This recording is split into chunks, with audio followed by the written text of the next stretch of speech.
আসসালামু আলাইকুম।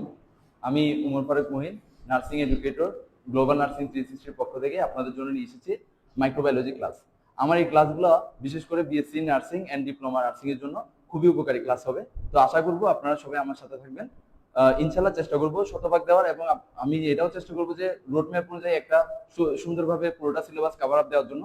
তো প্রতিটা ক্লাস ইনশাআল্লাহ খুব মনোযোগ দিয়ে করবেন, আশা করি ভালো কিছু হবে। তো দেরি না করে শুরু করছি। মাইক্রোবায়োলজি ওয়ার্ডটা যদিও বা একটা মনে হচ্ছে, কিন্তু আসলে এটা মূলত তিনটা ওয়ার্ডের সমন্বয়। ঠিক আছে, তিনটা সেপারেট ওয়ার্ডের সমন্বয়ে মাইক্রোবায়োলজি ওয়ার্ডটা তৈরি হয়েছে। তো এখানে মাইক্রো মাইক্রো মাইক্রো মানে হলো মূলত, মাইক্রো মানে হলো স্মল, ছোট। যে কোনো ছোট জিনিসকে আমরা মাইক্রো জিনিস বলে থাকি, যেমন কি মাইক্রো মিনস স্মল। এরপর এখানে হলো বায়ো, বায়োটাকে আমরা লিখবো বায়োস। আর এই বায়োস মানে হলো লাইফ। ঠিক আছে, তাহলে স্মল লাইফ। আর এখানে আছে লজি, লজিটাকে বলা হয় লজস। লজস থেকে মূলত লজি শব্দটা আছে। এই লজস মানে হলো নলেজ, লজস মানে হলো নলেজ। ঠিক আছে, তাহলে মাইক্রো মিনস হলো স্মল, আর এখানে বায়ো থেকে আছে বায়োস, বায়োস মানে হলো লাইফ, আর লজস, লজস মানে হলো মিনস নলেজ। ঠিক আছে, তাহলে আমরা যদি শর্টকাট ভাষায় বলতে যাই যে মাইক্রোবায়োলজি মানেটা কি, মাইক্রোবায়োলজি মানে হলো the study of small living things, মানে ছোট ছোট জীবের বস্তু নিয়ে যে স্টাডিটা আমরা করি সেটাকে মূলত আমরা মাইক্রোবায়োলজি বলে থাকি। তাহলে জাস্ট এই কথাটাকে যদি আমরা ইংলিশ করে দিই তাহলে এটা ডিফাইনটা হয়ে যাচ্ছে, মাইক্রোবায়োলজি ডিফাইনটা। তাহলে আমরা যদি প্রথমে বলি যে মাইক্রোবায়োলজি শব্দটা এসেছে তিনটা বিভক্ত শব্দ থেকে, তাহলে the word microbiology derives from three separate words. প্রথম হলো মাইক্রো, মাইক্রো মিনস স্মল। তারপর হলো বায়োস, বায়োস মিনস লাইফ। আর হলো লোজোস, লোজোস মিনস নলেজ। আবার repeat, the word microbiology derives from three separate word. প্রথম হলো মাইক্রো, মাইক্রো মানে স্মল। তারপর হলো বায়োস, বায়োস মানে লাইফ। তারপর হলো লোজোস, লোজোস মানে নলেজ। তাহলে আমরা যদি আরেকটু সিম্পলি ডিফাইনটা করি তাহলে microbiology means the study of small living things. শেষ, মুখোমুখি যদি পড়ে ফেলি তো ক্লাসে পড়াগুলো শেষ হয়ে যাচ্ছে আমাদের। তাহলে মাইক্রোবায়োলজির ডিফাইনটা আমরা সুন্দরভাবে শিখলাম। এরপর আমরা পড়বো হলো ব্রাঞ্চেস। ব্রাঞ্চেস মাইক্রোবায়োলজির মূলত 6টা শাখা আছে। প্রতিটা শাখাতে এক একটা জিনিস নিয়ে আমরা আলোচনা করে থাকি। তো প্রথম যে শাখাটা আছে সেটা হলো ব্যাকটেরিওলজি।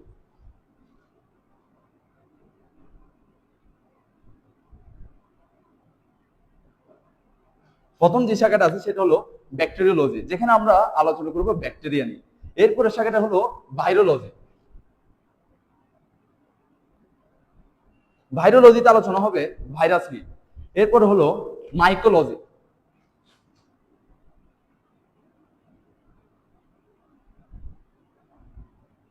আর এই মাইকোলজিতে আলোচনা হবে ফাঙ্গি নিয়ে। আমরা প্রথমে তিনটা ধাপটা পড়বো, কারণ তিনটা ধাপই প্রায় সিমিলার। তো তারপর আমরা পরে তিনটাতে যাব। তো ব্যাকটেরিওলজি, ভাইরোলজি, মাইকোলজি। ব্যাকটেরিওলজিতে আলোচনা করা হয়েছে মূলত ব্যাকটেরিয়া। আমি একটু মুছে দিচ্ছি।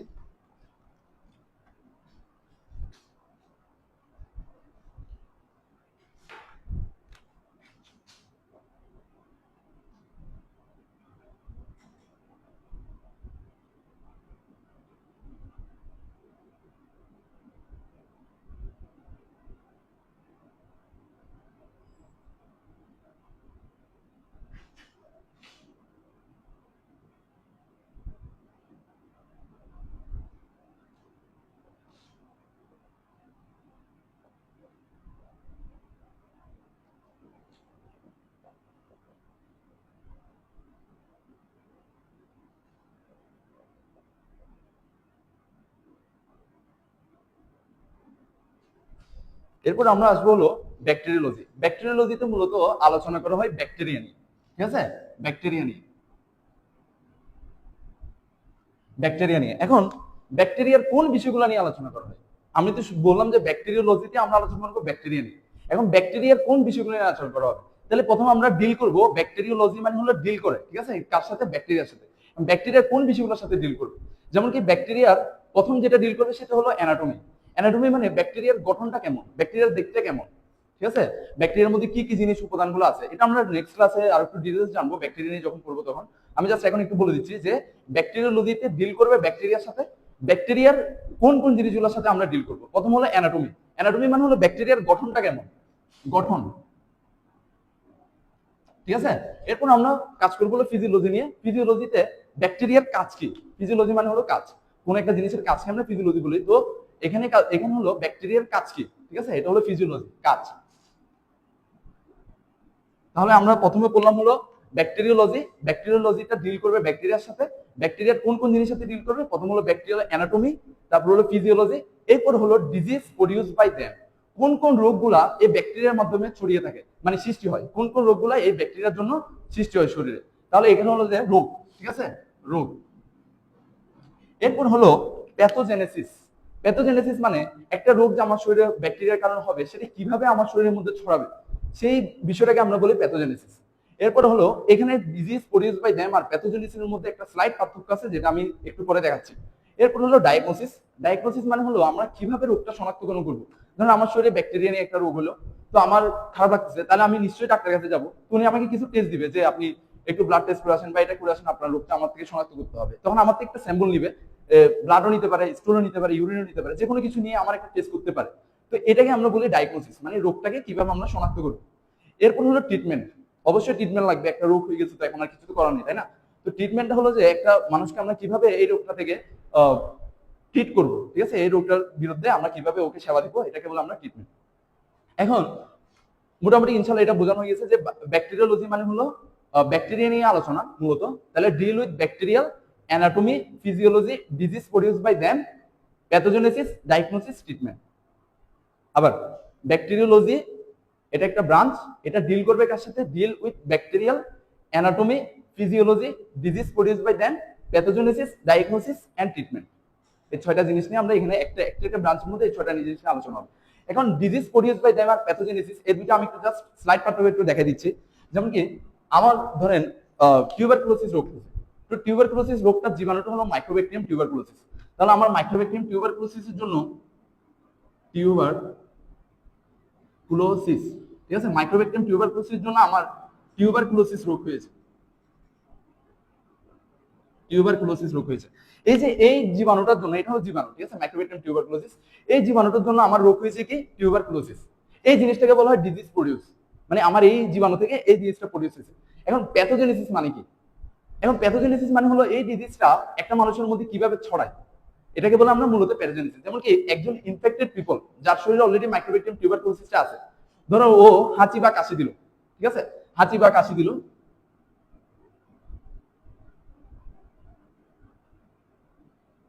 হাঁচি বা কাশি দিল। এখন আমরা সচরাচর হাঁচি বা কাশি দিলে আমাদের মুখ থেকে কিছু ড্রপলেট বের হয়, ছোট ছোট অণু বের হয়, যেগুলো বাতাসের মধ্যে ছড়িয়ে ছিটিয়ে থাকে। তো এখান থেকে আমাদের বের হলো ড্রপলেট, ঠিক আছে।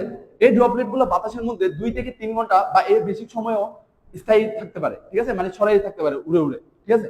তাহলে এই ড্রপলেট গুলা, এখন ধরেন একটা মানুষ হেঁটে যাচ্ছে, ওই একটা সুস্থ মানুষ হেঁটে যাচ্ছে, তো ও যদি ওই ড্রপলেট গুলা নিয়ে নেয়, তাহলে ওর শরীরেও নিশ্চয়ই মাইক্রোব্যাকটেরিয়াম টিউবারকুলোসিস ঢুকে টিউবারকুলোসিস রোগ সৃষ্টি করবে। তাহলে এই যে ছড়ানোর প্রক্রিয়াটা, এটাকে আমরা বলি প্যাথোজেনেসিস। আর স্বাভাবিকভাবে একটা জীবাণুর কারণে যে রোগটা হয়, এটাকে বলি আমরা ডিজিজ প্রডিউস বাই দ্যাট, ঠিক আছে, ক্লিয়ার। তাহলে এখানে ব্যাকটেরিওলজি মানে হলো আমরা এখানে ডিল করব ব্যাকটেরিয়ার সাথে, ব্যাকটেরিয়ার কোন উপাদানের সাথে, anatomy, physiology, disease produce by them, pathogenesis, diagnosis and treatment. Same ভাবে আমরা ভাইরোলজি, তো ভাইরাস, এখানে জাস্ট আমরা লিখবো ভাইরাস, ভাইরাস, ঠিক আছে। তাহলে এখানেও ভাইরোলজির সাথে এখানে আসবে deals with virus, virus, viral, এখানে হবে ভাইরাল, সরি, ভাইরাল মানে ভাইরাসকে বোঝাচ্ছে, ঠিক আছে। তো viral, anatomy, physiology and disease produce by them, pathogenesis, diagnosis and treatment. তাহলে এখানে ভাইরোলজি, ভাইরোলজিতে আমরা আলোচনা করবো হলো ভাইরাস নিয়ে, মানে ভাইরাল জিনিস নিয়ে। তো ভাইরাল জিনিসের মধ্যে কি কি থাকবে? ভাইরাসের গঠন, anatomy, physiology, disease produce by them, pathogenesis, diagnosis and treatment. এরপর আসবো আমরা হলো মাইক্রোলজি। মাইক্রোলজি মূলত আলোচনা করা হলো ফাঙ্গি নিয়ে, মানে ফাঙ্গাল ডিজিজ নিয়ে, ফাঙ্গাল। তাহলে এখানেও same mycology, mycology deals with fungal, anatomy, physiology, disease produce by them, pathogenesis, diagnosis and treatment. তাহলে আমরা তিনটা জিনিস, তিনটা ব্রাঞ্চেস সুন্দরভাবে শিখলাম। এরপর আমরা বাকি তিনটা ব্রাঞ্চের দিকে যাব।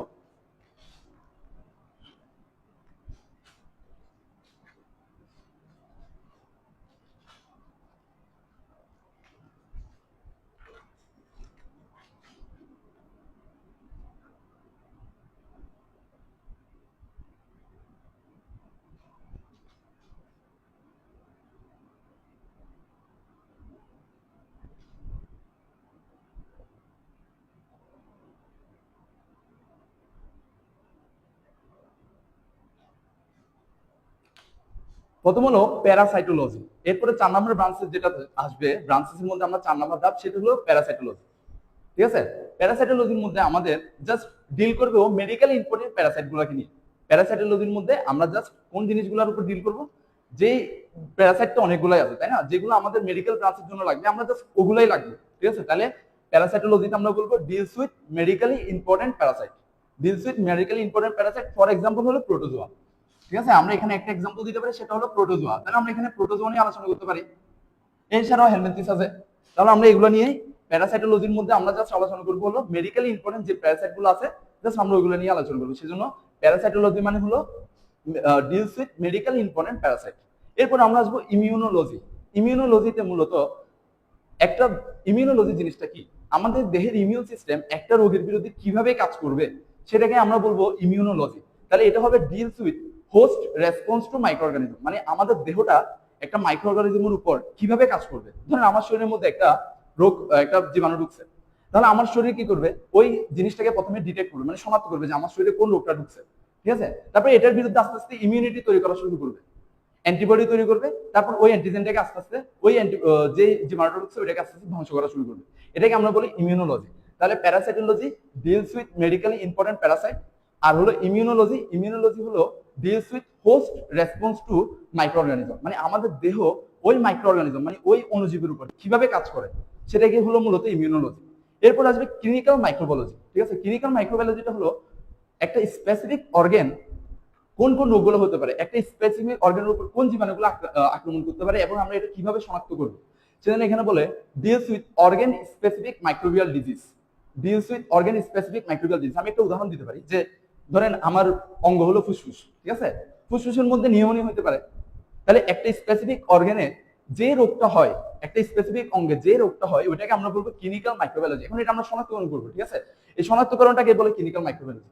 তাহলে একটা স্পেসিফিক অর্গানে যে রোগটা হয় ওইটা যেভাবে আমরা শনাক্ত করি ওই প্রসেসটাকে আমরা বলবো ক্লিনিক্যাল মাইক্রোবায়োলজি। যেমন কি ধরেন আমার অঙ্গ হলো ফুসফুস, ফুসফুসের মধ্যে আমার কি হলো মানে লাং, লাংয়ের মধ্যে আমার হলো নিউমোনিয়া। তো এটা কি কারণে হয়, এটা হয় স্ট্রেপ্টোকক্কাস নিউমোনিয়া জীবাণুর কারণে। ঠিক আছে, তো এভাবে করে আমরা মূলত এই ব্রাঞ্চেস গুলোকে ডেসক্রাইব করি। তাই প্রথম হলো ব্যাকটেরিওলজি, তারপর হলো ভাইরোলজি, তারপর হলো মাইক্রোলজি, তারপর হলো parasitology, immunology and clinical microbiology. তাহলে এই 6টা ব্রাঞ্চেস নিয়ে আমরা আলোচনা করলাম। এরপর আসবো আমরা হলো মাইক্রোবায়োলজি তো পড়া হলো তাই না, কিন্তু মাইক্রোবায়োলজির মধ্যে যে জিনিসটা সবচেয়ে ইম্পর্টেন্ট সেটা হলো মাইক্রো অর্গানিজম। মাইক্রো অর্গানিজম মানে হলো ছোট ছোট অণুজীব। ঠিক আছে, এখন মাইক্রো অর্গানিজমটা কি, এটা ডিফাইনটা কি, মাইক্রো অর্গানিজম।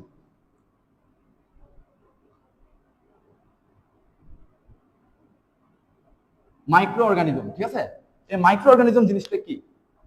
আচ্ছা, আমরা সচরাচর আমরা এটা বলে থাকলাম যে ছোটবেলা থেকে ভাইরাস তো আছে শুনলাম, ব্যাকটেরিয়া তো আছে শুনলাম, কিন্তু জীবনে কোনো দিতে দেখিনি তাই না। তো এটা দেখার জন্য আমরা দুইটা জিনিস ব্যবহার করি, একটা হলো যে মাইক্রোস্কোপ মানে হলো অণুবীক্ষণ যন্ত্র, আর যদি মাইক্রোস্কোপকে দেখা না যায় তাহলে আমরা ব্যবহার করি ইলেকট্রন মাইক্রোস্কোপ। ঠিক আছে, তো এই মাইক্রো অর্গানিজম গুলো কিছু হয় মাইক্রোস্কোপিক মানে অণুবীক্ষণ যন্ত্র দিয়ে সহজে দেখা যায়, যেমন কি ব্যাকটেরিয়া, ফাঙ্গি, এগুলো আমরা সহজে দেখতে পারি। কিছু থাকে যেগুলো অণুবীক্ষণ যন্ত্র দিয়েও দেখা যায় না, ওগুলাকে আমরা বলি সাব মাইক্রোস্কোপিক। তাহলে কিছু দেখা যায় হলো অণুবীক্ষণ যন্ত্র দিয়ে মানে মাইক্রোস্কোপ দিয়ে, সেগুলোকে আমরা বলি হলো মাইক্রোস্কোপিক। আর যেগুলো অণুবীক্ষণ যন্ত্র দিয়ে দেখা যায় না, ইলেকট্রন অণুবীক্ষণ যন্ত্র দিয়ে দেখতে হয়, মানে আরো ছোট জিনিস, ওগুলাকে আমরা বলি সাব মাইক্রোস্কোপিক। তাহলে মাইক্রো অর্গানিজম গুলো হয় মূলত মাইক্রোস্কোপিক,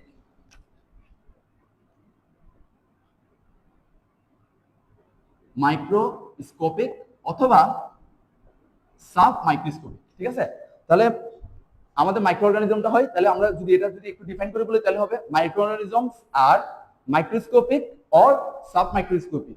কিন্তু এখন বলতে পারেন যে ভাইয়া এটা এখন যে কোনো অর্গানিজমের কোষ থাকবে তাই না, আমরা হলো multi organism, multi cellular organism, মানে আমাদের শরীরে অনেকগুলো কোষ আছে, কিন্তু অণুজীবগুলো মূলত এককোষীয় হয়ে থাকে। বেশিরভাগ সময় এগুলো এককোষীয় হয়ে থাকে। তো এককোষীয় ইংলিশ হলো ইউনিসেলুলার। ইউনিসেলুলার ইউনিসেলুলার তাহলে আমরা যদি এটা একটু শর্ট ভাবে ডিফাইন করি তাহলে কি হচ্ছে, মাইক্রো অর্গানিজমস আর microscopic or submicroscopic usually unicellular living things.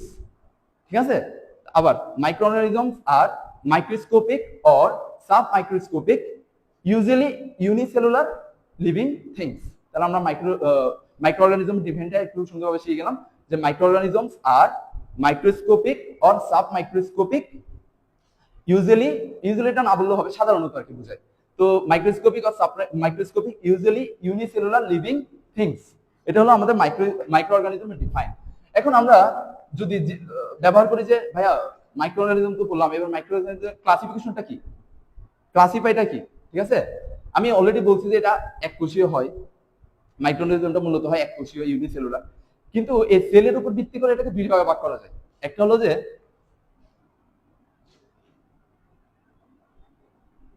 Cellular, আরটা হলো অ্যাসেলুলার, ঠিক আছে?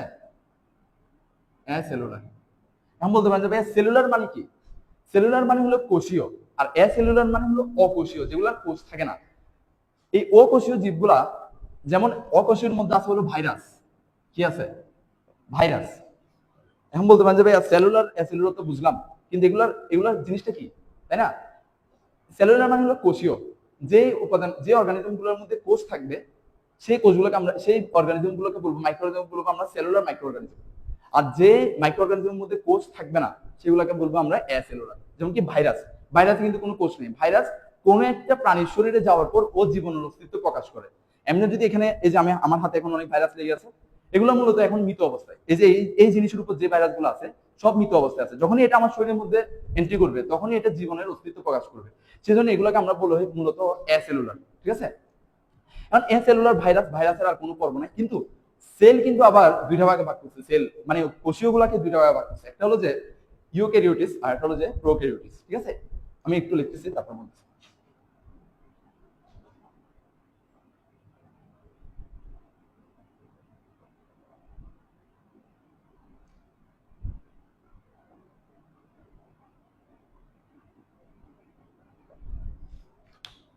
ইউক্যারিওটিস আর হলো যে প্রোক্যারিওটিস। ইউক্যারিওটিস মানে হলো যে কোষগুলা সুগঠিত, মানে নিউক্লিয়াস থাকে, তাদেরকে আমরা বলি হলো ইউক্যারিওটিস।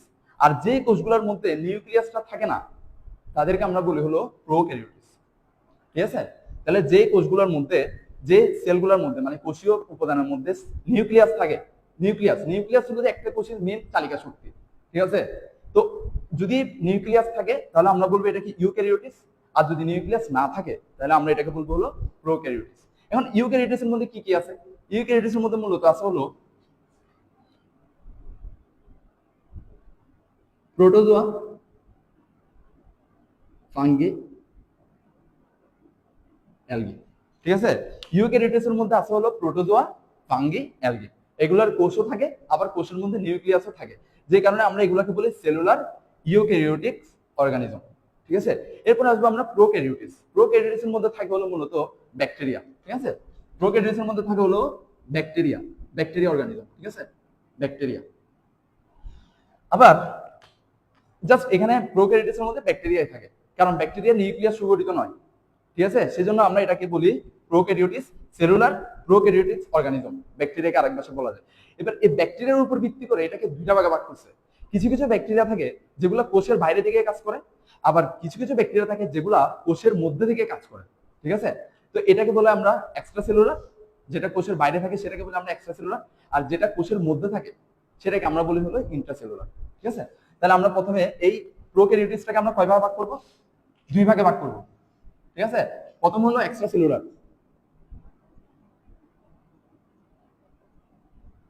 এরপরটা হলো ইন্ট্রাসেলুলার।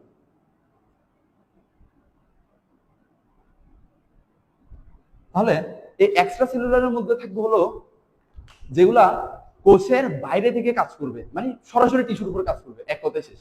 যেগুলা কোষের বাইরে থেকে সরাসরি টিস্যুর উপর কাজ করবে সেগুলোকে আমরা বলবো হলো এক্সট্রা সেলুলার, যেখানে মধ্যে থাকবে হলো মোস্ট অফ দা ব্যাকটেরিয়া। মানে ব্যাকটেরিয়াকে তো আমরা দুই ভাগে ভাগ করছি, তাই না? একটা হলো এক্সট্রা সেলুলার, একটা হলো ইন্ট্রাসেলুলার। বেশিরভাগ ব্যাকটেরিয়াই হলো এক্সট্রা সেলুলার, মানে ওরা সরাসরি কোষের বাইরে থেকে টিস্যুর উপর কাজ করে, কোষে থাকবে না, ওরা কোষের বাইরে থাকে, ঠিক আছে? এগুলোর মধ্যে হলো মোস্ট অফ দা ব্যাকটেরিয়াই হলো যে আপনার এক্সট্রা সেলুলার। এরপর ইন্ট্রাসেলুলার মানে হলো যে ব্যাকটেরিয়াগুলা কোষের ভেতরে থেকে কোষের ক্ষতি করে, ঠিক আছে? সেগুলোর মধ্যে আছে হলো যে আপনার রিকেটশিয়া আর হচ্ছে ক্ল্যামিডিয়া, এই দুইটা জিনিস আছে, ঠিক আছে? এগুলাকে আমরা আবার বলি অব্লিগেট ইন্ট্রাসেলুলার মানে যেগুলা কোষের বাইরে জীবনের অস্তিত্ব প্রকাশ করতে পারে না। তাহলে যদি আমি এখানে একটা ট্রিকি একটা কোশ্চেন করি যে অব্লিগেট ইন্টারসেলুলার এখানে কয়টা অর্গানিজমের মধ্যে পাওয়া যাবে? পাওয়া যাবে হলো ভাইরাসের মধ্যে, কারণ ভাইরাসও কোষের বাইরে জীবন অস্তিত্ব প্রকাশ করতে পারে না, কারণ ওরা একটা বস্তু হিসেবে থাকে। আর দুইটা জিনিস আছে এখানে, হলো রিকেটসিয়া আর হলো কি ক্ল্যামেডিয়া। ঠিক আছে, এই দুইটা জিনিসও আমরা অব্লিগেট ইন্টারসেলুলারের মধ্যে পেতে পারি। ঠিক আছে, তাহলে এখন আজকের জন্য আমি এইটুকুর মধ্যে সমাপ্ত করব, কিন্তু আমি এখন নেক্সট ক্লাসের টপিকটা আমি একটু বলে দিই যে medical organism, micro organism. Micro organism তো আমরা সবকিছু নিয়ে আলোচনা করবো না, তাই না? মাইক্রো অর্গানিজমের মধ্যে যেগুলো মেডিকেল ইম্পর্টেন্ট মাইক্রো অর্গানিজম আছে, যেমন হলো যে virus, bacteria, protozoa, fungi, helminthic, আমরা এই বিষয়গুলো নিয়ে নেক্সট ক্লাসে ডিফারেন্স গুলো নিয়ে আলোচনা করবো। এই চারটা জিনিসের মধ্যে যে কি ডিফারেন্স গুলো থাকতে পারে ওগুলো নিয়ে আলোচনা করবো। এখন ভাইয়া বলতে পারেন যে ভাই আমি এই ক্লাসটা করলাম, আমার উপকারটা কি হলো, তাই না? আমরা এই ক্লাসে মূলত শিখছি হলো মাইক্রোবায়োলজি ডিফাইন আর মাইক্রোবায়োলজির ব্রাঞ্চেস। ঠিক আছে, তাহলে এখানে এগুলো এসকিউতে আসতে পারে এ বি দিয়ে, যে ডিফাইন মাইক্রোবায়োলজি, এরপর আসবে ব্রাঞ্চেস অফ মাইক্রোবায়োলজি। এরপর আমরা শিখছি হলো মাইক্রো অর্গানিজম ডিফাইন কি আর ক্লাসিফাই মাইক্রো অর্গানিজম। নেক্সট ক্লাসে আমরা শিখবো difference between virus, bacteria, fungi, protozoa. প্রত্যেকটা ডিফাইন একসাথে শিখবো, পরে আমরা এগুলো আবার ডেসক্রাইব করে একটা একটা জিনিস ভেঙে ভেঙে আলোচনা করবো। ঠিক আছে, তো আজকের জন্য এতটুকুই। ইনশাল্লাহ সবাই ভালো থাকবেন। এই পর্যন্ত, সামনের ক্লাসে দেখা হবে ইনশাল্লাহ। আসসালামু আলাইকুম।